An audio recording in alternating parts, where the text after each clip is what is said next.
Hello students. In this lecture we have to discuss the double fertilization, its significance and the different mode of breeding, or you can say pollination, which is called as artificial hybridization, in which we are controlling the plant pollination and we are controlling the breeding process as per our desired rate. Now first we'll be dealing with the double fertilization.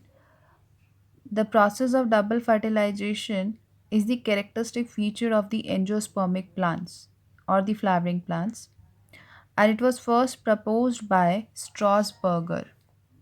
This was first proposed by you can say Strasburger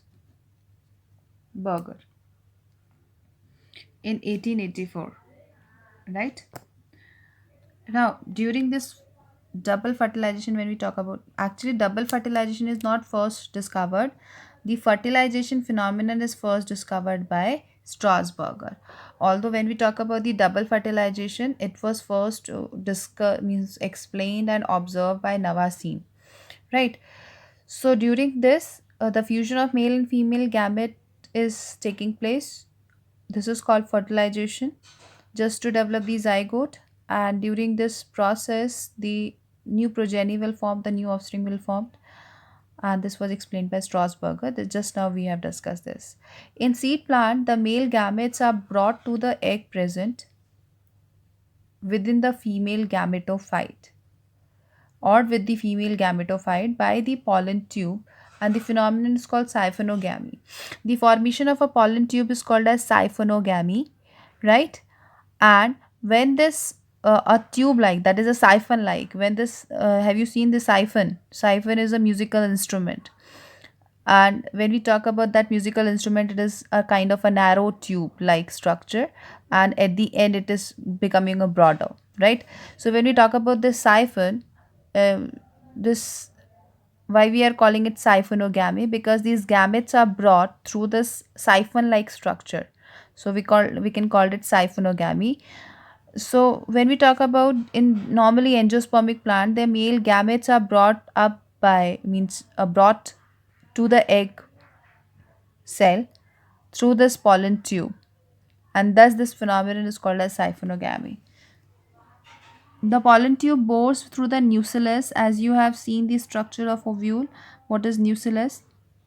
The pollen tube bores the nucellus part and finally penetrates the wall of embryo sac. This I have shown here. This pollen tube has germinated. It is, the growth of a pollen tube has taken, and it penetrated, bores the nucellus here. When it bores the nucellus, it again start moving, and it move towards the synergid area, towards the micropyle, and it reaches to the embryo sac. Right? Now during the movement towards the micropyle end, this is what actually happened. When this pollen tube germinated and it start moving towards the micropyle end, these synergid cells start disintegrating, and a part of the synergid cell, which is called as filiform apparatus, will remain persistent there, and the synergid cell will be disintegrated. The persistent, this part of cell of synergid is called as filiform apparatus, and it will guide to the pollen tube, uh, that from which pathway it has to enter to the embryo sac, where it has to go just to fuse, right? So these filiform apparatus will guide the pollen tube. Now during double fertilization, male gamete one male gamete fuses with the egg cell. Male gamete have are haploid in nature. Egg cell is also haploid in nature. It forms the zygote, which is diploid in nature, and the zygote later on turned up to embryo. Embryo turned up to seed. Second male gamete fuses with two polar nuclei, which is also called as secondary nucleus. When we talk about the male gamete, the ploidy of male gamete is N, that is haploid in nature. When we talk about the two polar nuclei, they are 2N. They are diploid. And why they are diploid?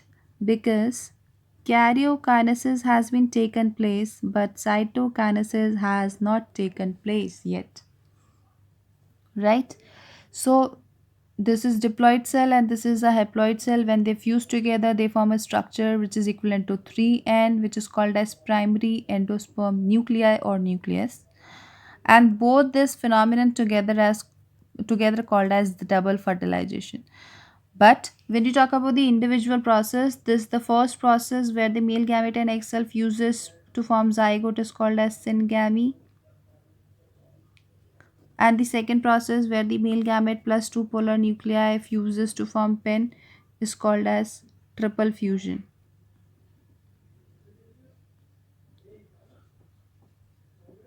And this both phenomenon will called as double fertilization.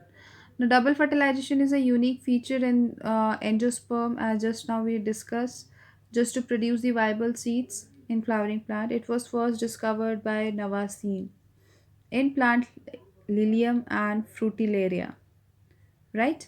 This was the first discovered by Navasin in 1898 and in Lilium and Frutillaria. What is the purpose of double fertilization? Actually, this double fertilization help in the formation of endosperm through pen. Primary endosperm nucleus will undergo into mitotic division, repeated mitotic division to form this nutritive tissue which is called as endosperm. It also ensures that the nutritive tissue will form only after the double fertilization. That means it will save the energy of the plant so that it will not form the endosperm without fertilization, because these endosperm has to work for the development of embryo. That means this endosperm is the nutritive tissue for the embryo will take up the nutrition from this endosperm and will grow. But if the fertilization does not take place, the formation of endosperm is of no use. Thus, it also ensures that the nutritive tissue will only form when the fertilization will take place. In the next topic, we'll be discussing about the post fertilization event.